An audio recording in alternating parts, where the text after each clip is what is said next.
Okay, तो अभी हमने लास्ट जो है वो नेफ्रॉन का स्ट्रक्चर किया था, ये उसी का कंटिन्यूस पार्ट है। तो हमने देखा था कि भाई हमारे पास बोमेंस कैप्सूल था, उसके पास पीसीटी आता है, लूप ऑफ हेनले आता है और फिर डीसीटी एंड कलेक्टिंग डक्ट, ये स्ट्रक्चर था नेफ्रॉन का।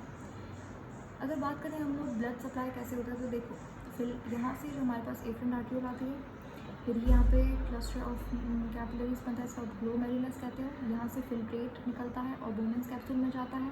एक दिन में 180 लीटर फिल्ट्रेट बनता है और यूरिन फॉर्मेशन कितनी होती है, 1.5 to 2 लीटर यूरिन बनता है एक दिन के अंदर। बाकी जितना भी जो फिल्ट्रेट है वो रीअब्सॉर्ब हो जाता है आपके पास पीसीटी और डीसीटी के अंदर, ज़्यादातर पीसीटी के अंदर।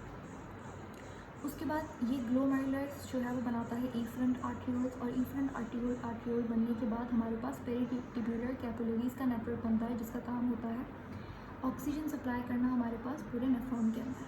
अब पेरिटिब्यूलर कैपिलरी एक जो है वो पूरी आपके लूप ऑफ हेनले के अराउंड इस तरीके से ट्विस्ट होती है। इस पेरिटिब्यूलर कैपिलरी को हम लोग बोलते हैं वेसा रेक्टा। समझ आ गया था? अभी कुछ पॉइंट्स यहाँ पे रिमेनिंग थे। एक टर्म हमारी बुक के अंदर गिवन है मेलफिजियन ट्यूब्यूल। इसको मैं आपको बता देती हूँ क्या मतलब है इसका। मेलफिजियन बॉडी हमारी, इसको मेलफिजियन बॉडी और वीनल कैप्सूल भी बोलते हैं, एक ही बात है। मेलफिजियन बॉडी क्या होती है, जब आप बोमेंस कैप्सूल, तो मेलफिजियन बॉडी भी पूछ सकते हैं और वीनल कैप्सूल भी पूछ सकते हैं। बोमेंस कैप्सूल प्लस ग्लोमेरुलस, इन दोनों को मिलाकर it is called as Malpighian body. ठीक है, अब मैं यहाँ पे बताती हूँ कि हमारे पास एक चीज़ आपने याद रखनी है कि किडनी के अंदर क्या होता है कि हमारे पास ग्लोमेरुलस क्लस्टर ऑफ कैपिलरीज है। यहाँ से हमारे पास फिल्टर होके एक फ्लूइड आता है जिसको फिल्ट्रेट कहते हैं, और ये फ्लूइड जाता है बोमेंस कैप्सूल के अंदर। अब यहाँ पे दो तरीके की फ़िल्ट्रेशन होती है। इन जनरल दो तरीके की फ़िल्ट्रेशन होती है। एक होती है फ़िल्ट्रेशन, यानी कि एक जगह से दूसरी जगह थ्रू अ मीडियम कोई चीज़ जा रही है, उसे फ़िल्ट्रेशन कहते हैं। एक होती है फ़िल्ट्रेशन अंडर प्रेशर, किसी प्रेशर के अंदर जब तेज़ी से फ़िल्ट्रेशन हो रही हो उसे आप कहते हो अल्ट्रा फ़िल्ट्रेशन। और हमारे ग्लोमेरुलस के अंदर, हमारी किडनी के अंदर कौन सी फ़िल्ट्रेशन होती है, अल्ट्रा फ़िल्ट्रेशन होती है। अब यहाँ पे आप सोच रहे हो किस चीज़ का प्रेशर होता है, बहुत सारी चीज़ों का प्रेशर होता है। फॉर एग्जांपल ब्लड का खुद का प्रेशर होता है। कुछ ऑपोजिट प्रेशर्स भी होते हैं, हाँ जी, कुछ ऑपोजिट प्रेशर्स भी होते हैं जो कि इस फिल्ट्रेट को, वेस्टफुल सब्सटेंसेस को नहीं जाने देते वोमेंस कैप्सूल के अंदर। लेकिन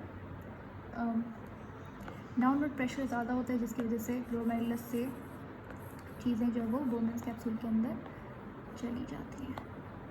समझ आ गया? अच्छा, उसके बाद एक टर्म है गिवन पोडोसाइट सेल्स, इसका क्या मतलब है। अब अगर मैं यहाँ पे स्ट्रक्चर बनाऊँ, ये मेरे पास क्या है, ये बड़ा सा हम लोग बना लेते हैं वोमेंस कैप्सूल, ठीक है। और यहाँ पे हमारे पास क्या है, ये हमारे पास ग्लोमेरुलस की एक कैपिलरी मैंने उठा के ले ली। ये ग्लोमेरुलस की कैपिलरी ले ली, ये क्या है मेरे पास, वोमेंस कैप्सूल है। अब यहाँ पे देखो, ग्लोमेरुलस और वोमेंस कैप्सूल के दरमियान में कुछ सेल्स होता है। फॉर एग्जांपल ग्लोमेरुलस खुद क्या है, कैपिलरी का ही क्लस्टर, बहुत सारी कैपिलरीज आपस में मिलती है, उसको ग्लोमेरुलस कहते हैं। अब कैपिलरी हमने बचपन से पढ़ा है, वही कैपिलरी क्या होती है। कैपिलरी जो है वो जब स्क्वामस एपिथेलियल टिश्यू, इस तरीके से जब स्ट्रक्चर बनाता है, ट्यूब बनाता है, उसको आप बोलते हो कैपिलरी, ठीक है। तो कैपिलरी से इसी स्क्वामस एपिथेलियल टिश्यू से बनी हुई होती है। इसका मतलब ग्लोमेरुलस के अंदर भी इस तरीके के स्क्वामस एपिथेलियल टिश्यू होता है। तो जो फिल्ट्रेट है वो कुछ लेयर्स को क्रॉस करके फिर वोमेंस कैप्सूल के अंदर आता है। तो उसमें से पहली लेयर कौन सी हो गई, ये squamous epithelial tissue of glomerulus. समझ आ गया, क्लियर हो गया एकदम। फर्स्ट लेयर कौन सी हुई, squamous epithelial tissue of glomerulus, done. अब आता है सेकेंड पे, हर स्क्वामस एपिथेलियल टिश्यू के नीचे बेसमेंट पे एक बेसमेंट मेम्ब्रेन होती है। हर एपिथेलियल टिश्यू में एक बेसमेंट मेम्ब्रेन होती है। तो यहाँ पे भी इस तरीके से एक क्या है, यहाँ पे स्क्वामस एपिथेलियल के नीचे क्या है, यहाँ पे बेसमेंट मेम्ब्रेन है।